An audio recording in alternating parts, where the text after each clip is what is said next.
আসসালামু আলাইকুম। Programming with Sohel চ্যানেলে আপনাদেরকে স্বাগতম। আমরা সিএসএস বাংলা টিউটোরিয়ালের গত টিউটোরিয়ালে আমরা একটা এক্সাম্পল দেখেছিলাম, ফ্লোটের এক্সাম্পল, ফ্লোট উইথ নেপবার এক্সাম্পলটা আমরা দেখেছিলাম।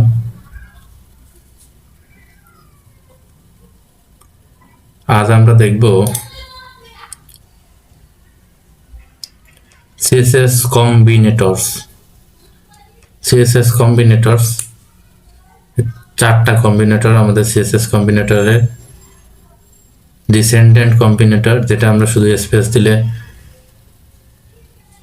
ডিসেন্ডেন্ট কম্বিনেটর হয়। চাইল্ড কম্বিনেটর, অ্যারো কিটা গ্রেটার দ্যান সিম্বলটাই child combinator. Next sibling combinator, plus অপারেটরটাই সাবসিকুয়েন্ট সিবলিং কম্বিনেটর। এই সিম্বলটা আপনারা দেখতে পাচ্ছেন। আমরা সরাসরি ভিজুয়াল স্টুডিও কোডে চলে যাই। এটা আমাদের গত দিনের প্রজেক্ট। আমরা এটা লাইভ সার্ভার ওপেন করি। গত দিনের প্রজেক্ট আমাদের এটা ছিল।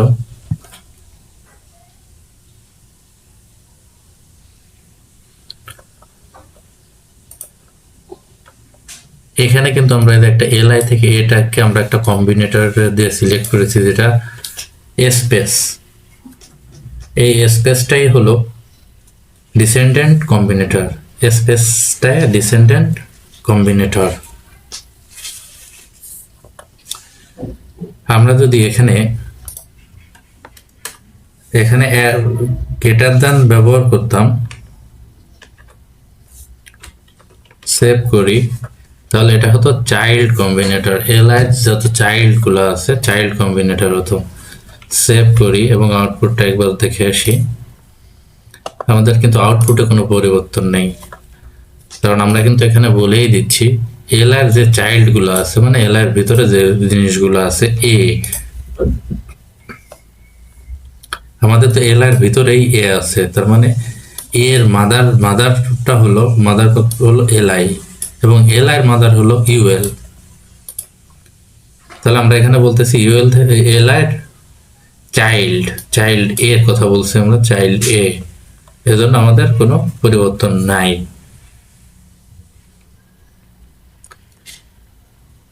Next sibling Combinator, next sibling কম্বিনেটরটা আমরা যদি এখানে যদি প্লাস চিহ্ন ব্যবহার করি, তাহলে আমাদের নেক্সট সিবলিং, এখানে কিন্তু আমাদের পরিবর্তন আসছে,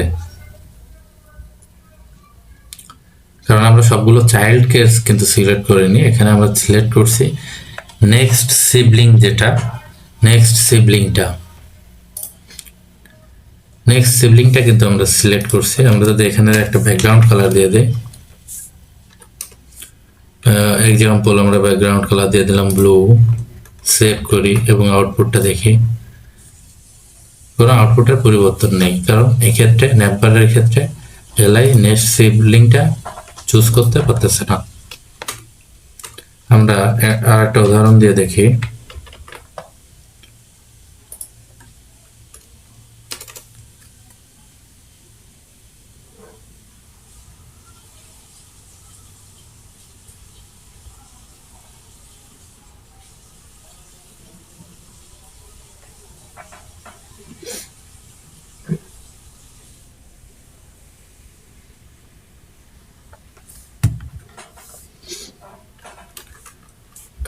আমরা একটা উদাহরণ দিই, ডিপ নিয়ে আমরা, দুঃখিত, আমরা তো ডিপ নিব এবং এই ডিভের মধ্যে আমরা একটা প্যারাগ্রাফ রাখি এবং প্যারাগ্রাফের মধ্যে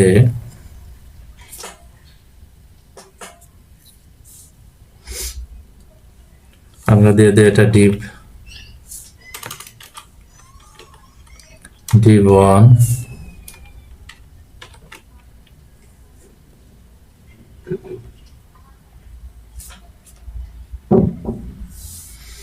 আমরা এখানে দেই, দুঃখিত, আমরা এখানে দেব প্যারা 1 প্যারা 1, এখানে দিব প্যারা 2,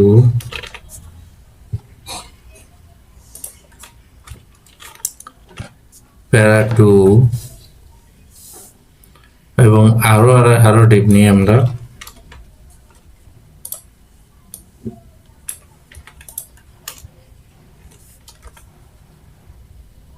এখানে প্যারা 3, এখানে প্যারা 4 এবং আরো ডিপ নিয়ে আমরা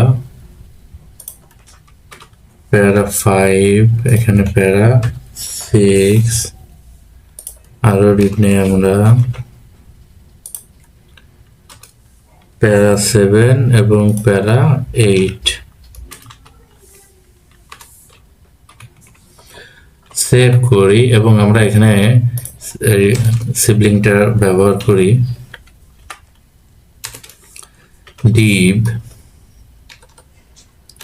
ডিপটাকে সিলেক্ট করি, ডিপ প্লাস এখানে পি দিলাম এবং আমরা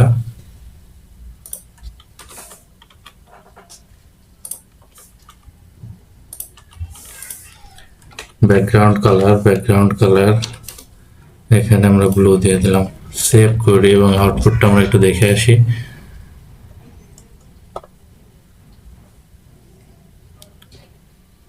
দুঃখিত, আমরা কোথায় মিস্টেক করছি আমাদেরকে একটু দেখতে হবে।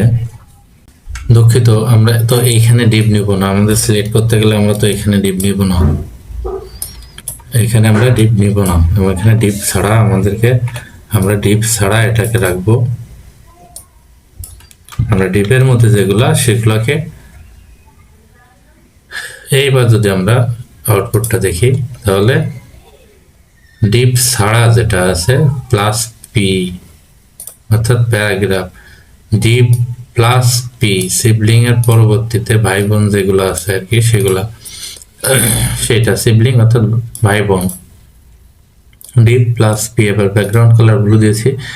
আমরা ডিপ এর পরে যে প্যারাটা আছে আমরা সেই প্যারাটার কথা বলেছি ব্লু। ডিপ বাদ দিয়ে আমরা ডিপ বাদ দিয়ে পরবর্তীতে যে প্যারাটা আছে সেটা হবে ব্লু। আবার ডিপ বাদ দিয়ে পরবর্তীতে যে প্যারাটা আছে সেটা হবে blue.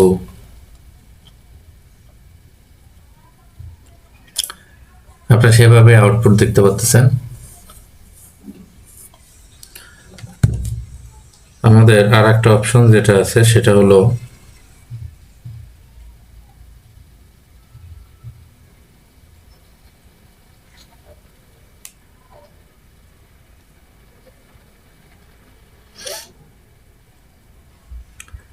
Subsequent sibling Combinator. Subsequent বলতে ডিপের পরে আমাদের যতগুলো প্যারা থাকবে আর কি সাবসিকুয়েন্ট, এখানে যদি আমরা জাস্ট ওই সাবসিকুয়েন্ট সিম্বলটা ব্যবহার করি, সাবসিকুয়েন্ট বা সিম্বলটা আমরা যদি ব্যবহার করি এবং সেভ করি এবং আউটপুট দেখি, সাবসিকুয়েন্ট বলতে ডিপের পরে আমাদের যতগুলো প্যারাগ্রাফ থাকবে সবগুলোই কালার পরিবর্তন হবে বা ব্যাকগ্রাউন্ড কালার আমরা বলে দিয়েছি ব্লু।